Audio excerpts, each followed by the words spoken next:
Welcome to Galactic Review. I'm Captain Shinobi, and today we're exploring a quirky media anomaly in the PlayStation sector called Tokyo Jungle. And to help us gather more information, I've beamed up one of the inhabitants of this game to the bridge. It's a little pupper. I call him Pom Pom. Say hello, Pom Pom. So tell me a little bit about your life in the game, Pom Pom. Well, that sounds unintelligible, Pom Pom. Let's see what the computer can tell us. Tokyo Jungle is a unique little game on PlayStation 3 that is available on the PlayStation Network. In this game, for some undisclosed reason, humans are no longer around and animals run wild through Japan's capital city. Seeing Tokyo covered with vegetation as packs of wild animals roam freely makes you think about how a city could potentially turn into a jungle. Escaped zoo animals breed and populate the region along with more common wildlife and formerly domesticated dogs and cats. That's right, Pom Pom. The menus are straightforward, and you can see we can review archives, check stats, and play story mode or survival mode.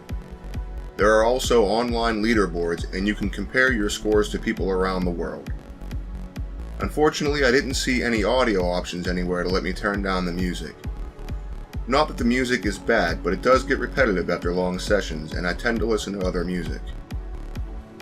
You start off the tutorial playing as a Pomeranian, and it's funny to think how animals like this would survive in a wild urban jungle.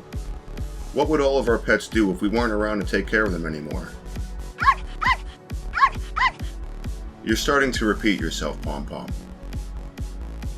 The tutorial leads us into the story mode comprised of 15 chapters.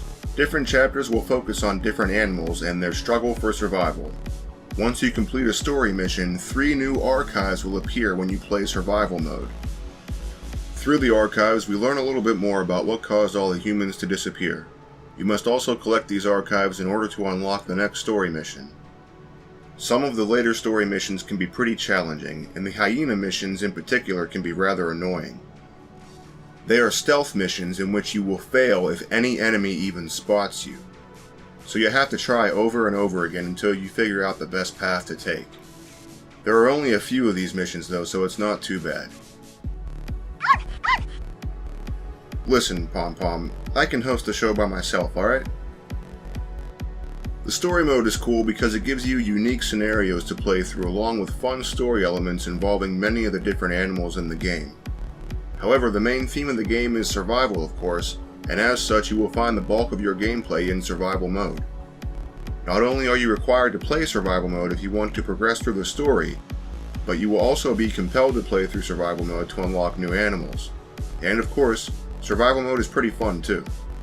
You begin survival mode by selecting an animal, which will be either a grazer or a predator. Grazers will feed on plants around the city and try to avoid predators. However, some grazers can take on a predator or two. But when a situation is too dangerous, a grazer can hide in the tall grass or maybe in a recycling bin. By contrast, a predator can use the tall grass to conceal themselves as they stalk their prey. Predators have to hunt for their food, and sometimes this leads to a fight. In a fight, if your opponent shows an opening, you will see a red bite symbol appear. This means you can deal a critical blow. This symbol will also appear if you are stalking unaware prey, which indicates that you can perform a clean kill. If this symbol appears over your character in a purplish color, then you must evade with the right analog stick, after which you should be given the chance to counterattack. You may use the right analog stick to evade normal attacks as well, however it does consume some of your stamina. You're really starting to grind my gears, Pom Pom. Sometimes an enemy might try to call allies. This can make the fight much more troublesome, but you can stop them from calling their friends if you kill them fast enough. Survival isn't all just about eating and fighting though, it's also about making babies. Grazers and predators both feel the need to breed and continue their lineage. However, before you can get down to the dirty business, you need to find a suitable breeding area. In order to do this, you must mark your territory at each of the 4 points in the section of the city that you are in. After you've done this, the territory is claimed and bedding and mate icons show up on the mini-map. You can seek out a mate in the area and hope that they are of good stock and will accept you. Once you've found your mate, you quickly go through the baby making process and a new generation is born. Some of your statistics are passed down to your spawn as you take control of them and set out to explore a new area of the city. Pom Pom, I've got a great idea. Why don't you go sit in that fancy tube over there? Go on, little pupper, it'll be fun. Some areas of the city are polluted with toxins. You can tell this by the nasty purple cloud that hangs in the area. You will also notice if you eat toxic food in the area, your toxicity meter will increase.